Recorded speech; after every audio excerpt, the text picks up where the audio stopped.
Okay, minimum spanning tree, also known as MS tree. This is a greedy approach বা greedy approached algorithm বলতে পারি আমরা। আমরা যদি একটা ছোট গ্রাফ কনসিডার করি, 1 2 3 4, এবং আমি যদি এখানে কিছু ওয়েট অ্যাসাইন করি, 1 2 1 7 5। এখন এই যে গ্রাফটা, এখান থেকে আমরা জানি আমরা অনেকগুলা স্প্যানিং ট্রি ডিরাইভ করতে পারি। তো আমি যদি একটা স্প্যানিং ট্রি নেই এখান থেকে, ST1, এই গ্রাফ থেকে কয়টা স্প্যানিং ট্রি পসিবল এবং সেটা কোন প্রসিডিউরে আমরা পেতে পারি বা কোন ফর্মুলা ইউজ করে total number of spanning tree আমরা ক্যালকুলেট করতে পারি, সেটা আগের একটা লেকচারে আমরা অলরেডি বলেছি। তো আজকে আমি এটা নিয়ে কথা বলছি না। যেহেতু গ্রাফটা আমাদের একটা নন গ্রাফ, আমরা জানি এই গ্রাফ থেকে ইন টোটাল 8টা স্প্যানিং ট্রি পসিবল। আমি আজকে সবগুলা স্প্যানিং ট্রি ড্র করব না, মাত্র কয়েকটা স্প্যানিং ট্রি ড্র করব এবং আমাদের মিনিমাম স্প্যানিং ট্রির কনসেপ্টটা ক্লিয়ার করা ট্রাই করব। সো আমি যদি একটা স্প্যানিং ট্রি ড্র করি, সেটা হইতে পারে এরকম। আমি জানি প্রত্যেকটা নোট আমার লাগবে, তাই আমি সবগুলো নোট লিখে ফেলছি। ওকে, সো আমরা বলতে পারি যে এটা একটা স্প্যানিং ট্রি হইতে পারে, যেহেতু আমার সবগুলা নোট কানেক্টেড হয়েছে। আমি যদি ওয়েট গুলো অ্যাসাইন করি, 1 2 5, আমার এটাতে টোটাল কস্ট হচ্ছে 8। এবার আমি যদি আরেকটা স্প্যানিং ট্রি নিই, স্প্যানিং ট্রি 1 2 3 4, আমি যদি ট্রিটা এইভাবে ড্র করি, তাহলে কস্ট হবে 1 2 1। That means total cost will be 4। আমি যদি আরেকটা স্প্যানিং ট্রি নিই, স্প্যানিং ট্রি 3, সো এটা হইতে পারে 1 2 4 3, তাহলে 1 7 1। So total cost will be 9। এখন আমরা যদি আরো স্পেলিং ট্রি ড্র করি বা অন্যান্য স্পেলিং ট্রি গুলা ড্র করার ট্রাই করি, দেখবো এটা থেকে কম কস্ট আমরা আর পাবো না। তাই আমরা বলছি যে এটাই হবে আমার মিনিমাম স্পেলিং ট্রি বা MST। এগুলাকে আমরা স্পেলিং ট্রি বলবো, বাট এগুলো আমার মিনিমাম স্পেলিং ট্রি না, অর্থাৎ এগুলার কস্ট মিনিমাম না। তাই এগুলোকে আমরা লিখবো নট MST, নট MST। এখন কোয়েশ্চেন হচ্ছে, মিনিমাম স্প্যানিং ট্রি কি জাস্ট একটাই পসিবল নাকি মাল্টিপল স্প্যানিং ট্রি পসিবল একটা গ্রাফ থেকে? ইয়েস, আনসার ইজ ইয়েস, যে মাল্টিপল স্প্যানিং ট্রি পসিবল। তুমি আমি এখানে 5 না দিয়ে আমি যদি এখানে একটা ওয়েটটা 1 দিতাম, তাহলে এখানে 5টা হয়ে যেত 1। তাহলে আমার এখানেও কস্ট 8 না হয়ে তখন 4 হয়ে যেত। যেহেতু মিনিমাম কস্ট এটারও 4 এটারও 4, দুইটাই তখন MST হয়ে যেত। এখানে একটা কনসিডারেশনের বিষয় হচ্ছে, ডিফারেন্ট ট্রি পাবো আমরা, বাট কস্টটা ইউনিকই হবে। অর্থাৎ এমএসটির টোটাল কস্ট একটাই হবে, অর্থাৎ দুইটা ক্ষেত্রে এক্ষেত্রে আমরা 4 পাচ্ছি। কোনো কারণে যদি 4 না হয়ে এটার কস্ট যদি এমন হইতো যে 3 চলে আসছে, তাহলে তখন এটাই আর এমএসটি থাকতো না, তখন আমরা শুধু এটাকেই এমএসটি হিসেবে কনসিডার করতাম। আশা করি বোঝা গিয়েছে। এবার আমরা যদি একটা বিগ এক্সাম্পল কনসিডার করি, আমরা এই গ্রাফটা কনসিডার করব, এবং এই গ্রাফটা যদি আমরা সলভ করার ট্রাই করি বা এই গ্রাফ থেকে যদি আমরা আমাদের minimum cost spanning tree find out করার ট্রাই করি, ভেরি নেইভ অ্যাপ্রোচ হচ্ছে সবগুলা স্প্যানিং ট্রি আমরা কনসিডার করব, এর মধ্য থেকে যেটার কস্ট মিনিমাম আমরা সেটাকে ফাইন্ড আউট করে বলবো this is our minimum spanning tree. Okay, এখন আমরা যদি এভাবে সবগুলা স্প্যানিং ট্রি ড্র করি বা ফাইন্ড আউট করি, it will be a very costly and inefficient approach. So আমরা এটা করব না। এটা করার জন্য আমাদের সামনে বেশ কয়েকটা ওয়ে আছে। একটা হচ্ছে প্রিমস অ্যালগোরিদম বা Prim's approach, and another is Kruskal approach. আমরা প্রথমে প্রিমস অ্যাপ্রোচ নিয়ে কথা বলবো। সো আমি এখানে প্রিমস অ্যাপ্রোচের জন্য স্টেপ গুলো লিখে রেখেছি। আমি সবগুলো স্টেপ এখন রিড আউট না করে এটাকে সলভ করতে থাকি, and then one by one step গুলো রিড আউট করবো। এটার জন্য আমার একটা প্রায়োরিটি কিউ দরকার পড়বে। এটা একটা কন্টেইনার, যেটাকে আমরা প্রায়োরিটি কিউ বলছি। সো আমি কিউটা রাখছি। ওকে, এবার আমি যদি আমার স্টেপ গুলা ফলো করে কাজটা করতে থাকি, very first select any arbitrary note. আমরা যে কোনো একটা নোট সিলেক্ট করতে পারি, সেটা 1, 6, 7, 5, এনি নোট। যেহেতু আমার সবগুলো নোটেই দিন শেষে আমার ফ্রিতে থাকতে হবে, সো আমরা যে কোনো নোট সিলেক্ট করতে পারি। হিসেবে সুবিধার্থে আমি নোট নাম্বার 1 কে সিলেক্ট করলাম। এবার আমরা যদি দেখি যে সেই নোট সিলেক্ট করার পরে সেটাকে insert into, this will be into priority queue. That means priority কিউতে আমরা 1 কে রাখলাম, এবং এটাকে আমি বলতেছি পিকিউ। তারপর আমরা find the node with minimum weight. এই নোড যেটা কিসে আছে, connected to nodes in priority queue, অর্থাৎ প্রায়োরিটি কিউতে থাকা নোট গুলার সাথে কানেক্টেড নোট গুলাকে আমি ফাইন্ড আউট করব। আমি এখানে একটু রেড কালারটা ইউজ করব সেটার সুবিধাতে। সো 1 এর সাথে কানেক্টেড নোট হচ্ছে আমার এক্ষেত্রে 1, 6, 1, 7, 1, 2, অর্থাৎ 6, 7, 2 হচ্ছে 1 এর সাথে কানেক্টেড নোট। তো এই কানেক্টেড নোট গুলার মধ্যে কোনটাকে কনসিডার করলে আমার এজ, মিনিমাম ওয়েটের এজ আমরা পাবো, সেটা হচ্ছে 6 কে কনসিডার করলে। সো আমি যদি 6 কে নেই, তাহলে আমরা মিনিমাম ওয়েটেড এজ পাবো, এবং আমি সেটা নিলাম। তারপর আমরা চেক করবো যে এই 6 কে কনসিডার করার ফলে আমরা যে এজটা পাইলাম সেটা নিলে কি কোনো সাইকেল ফর্ম হচ্ছে কিনা। যদি ফর্ম হয় তাহলে তো আমরা তাকে নিতে পারবো না, আর না হইলে তাকে প্রায়োরিটি কিউর মধ্যে ইনসার্ট করবো। তো নোট নাম্বার 6 কে আমরা প্রায়োরিটি কিউতে ইনসার্ট করলাম।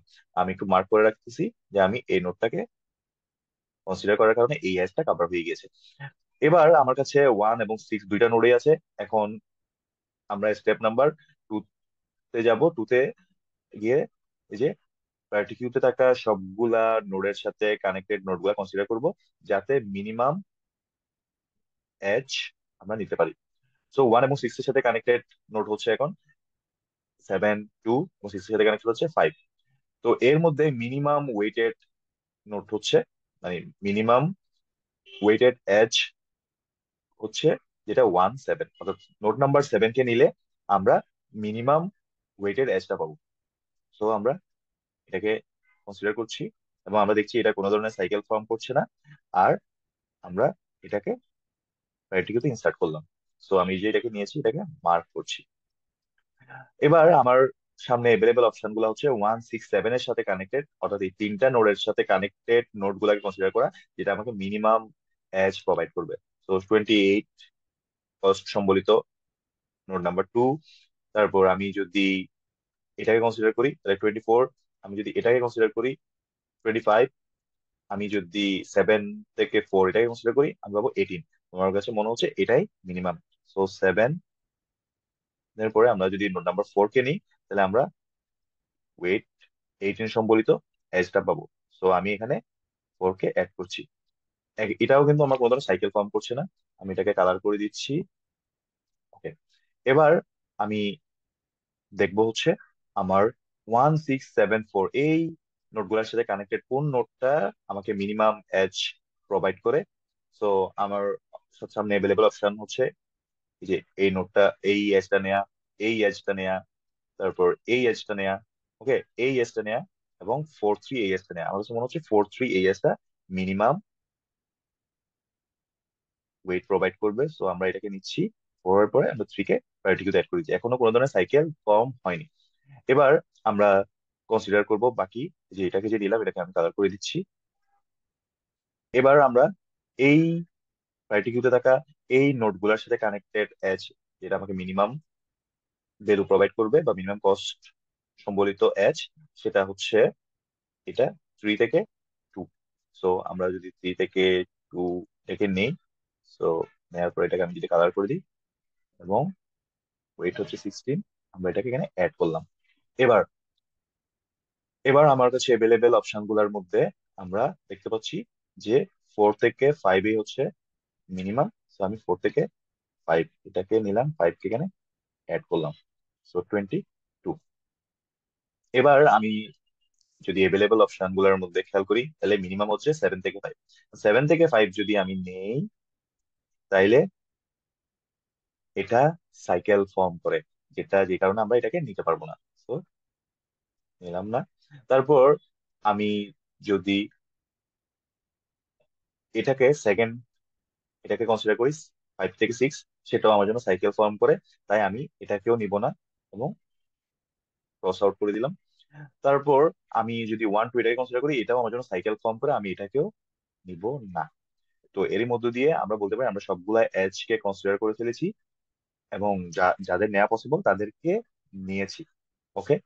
অথবা আমরা চাইলে এটাকে আরো একটু আর্লি স্টপিং করে দিতে পারতাম, যে আমার এখানে টোটাল নোড আছে 7টা, আর আমরা জানি মিনিমাম স্প্যানিং ট্রি তৈরি হওয়ার জন্য আমার এজ এর প্রয়োজন পড়বে 7 - 1 = 6টা। তো 6টা এজ, 1 2 3 4 5 6, 6টা এজ হয়ে যাওয়ার পরে আমার আসলে আর এজ নেওয়ার দরকার নাই, কারণ আমরা যে প্রত্যেকবার নিচ্ছিলাম আমরা মিনিমাম থেকেই ম্যাক্সিমামের দিকে যাচ্ছিলাম। সো ওই কারণে আমরা জানি আমাদের প্রথম 6টাই আমার জন্য কারেক্ট আনসার ফর্ম করবে, তাই আমার বাকিগুলো আসলে আর কনসিডার করার দরকার পড়তো না। ওকে। তো এর মধ্যে দিয়ে আমরা বলতে পারি দিস ইজ আওয়ার এম এস টি, এবং এটার কস্ট যদি আমরা ক্যালকুলেট করি তাহলে আমরা পাবো 92। ওকে। এবার আমরা যদি এটার একটু কমপ্লেক্সিটি অ্যানালাইসিস করার ট্রাই করি এবং সাথে এটা একটু ড্রব্যাক নিয়ে আলোচনা করি। আমি ভেরি ফার্স্টে এটার ড্রব্যাক নিয়ে আলোচনা করব। এটার ড্রব্যাক হচ্ছে, ধরা যাক আমার এই গ্রাফে যদি এখানে নোট নাম্বার 10 বলে আরেকটা নোট থাকতো, যেটা এই গ্রাফের সাথে কানেক্টেড না, তখন সে যেহেতু সবসময় কানেক্টেড নোট গুলার কাছে আসতেছিল, এটাকে সে কাভার করতে পারতো না। অর্থাৎ আমরা 1 থেকে শুরু করলে সে এর সাথে কানেক্টেড নোট গুলাকে কাভার করেছে, অর্থাৎ এই 10টা পুরা সেপারেট থেকে যেত, এটাকে সে কাভারই করতে পারতো না, এমএসটি অংশ হইতো না। আবার আমরা যদি 10 থেকে শুরু করতাম, তাহলে এই পুরা গ্রাফটা আলাদা থেকে যেত, 10 থেকে এগুলাতে যাওয়া যেত না। দ্যাট মিনস সে কানেক্টেড গ্রাফে, অর্থাৎ প্রিমস অ্যালগোরিদম অনলি কানেক্টেড গ্রাফের ক্ষেত্রে কাজ করতে পারে। গ্রাফ যদি ডিসকানেক্টেড বা এখানে মাল্টিপল কম্পোনেন্ট থাকে, সে কাজ করতে পারে না। এবার এটার কমপ্লেক্সিটি নিয়ে যদি আমরা একটু অ্যানালাইসিস করি, এটা আমরা বিভিন্ন ওয়েতে সলভ করতে পারি। আমরা যদি এখানে অ্যাডজাসেন্সি লিস্ট এবং প্রায়োরিটি কিউ ইউজ করে এটাকে সলভ করার ট্রাই করি, তাইলে আমার এখানে আমরা যেটা করি মেনলি, আমরা প্রত্যেকটা নোট কে প্রায়োরিটি কিউ মধ্যে রাখি, এবং প্রায়োরিটি কিউ মানে হচ্ছে আমার হিপ। তো সেখানে আমরা তার জন্য একটা প্রায়োরিটি বা বলা যায় যে কি ভ্যালু অ্যাসাইন করি। ওকে। দেন সেখান থেকে একটা একটা পিক করে নিয়ে এসে আমরা আমাদের এমএসটি টা বিল্ড করি। সো এভাবে আমার এখানে টোটাল নোট সংখ্যা হচ্ছে বিটা বা এনটা।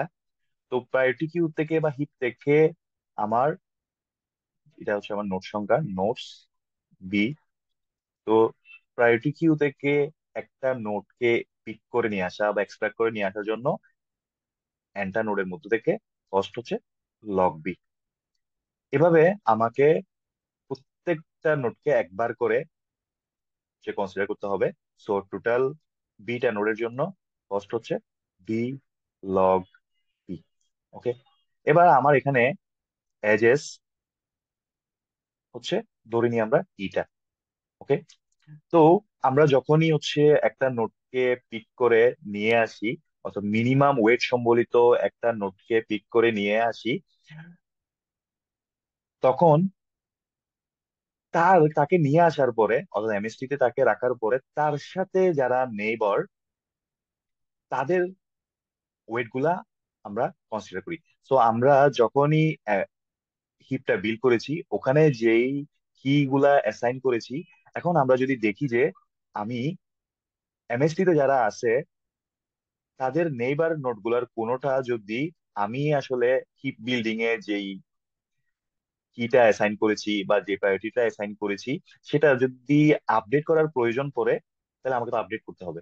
তো এভাবে আমার হচ্ছে এই আপডেটেশনটা কয়বার টেক প্লেস হইতে পারে। আমরা জানি একবার আমাকে আপডেট করতে হইলে, যেহেতু আমার নোট সংখ্যা total beta, so beta log beta operation লাগবে। আর এই যে আপডেটেশনের ব্যাপারটা, আমরা যেহেতু টোটাল ইটা এজ নিয়ে কাজ করছি, সো ই লগ বি বার এই কাজটা হইতে পারে, বা কমপ্লেক্সিটি এই পরিমাণ সে অ্যাড করবে। ওকে, সো ই ইন্টু লগ বি আমরা বলতে পারি ই লগ বি। তাহলে এই দুইটা মিলাইয়াই হচ্ছে আমার টোটাল কস্ট বা অপারেশন। সো আমরা বি লগ বি যোগ ই লগ বি যদি একসাথে করি, আমরা বলতে পারি B plus E into log B. এটা হচ্ছে প্রিমস অ্যালগরিদম ইউজ করে আমার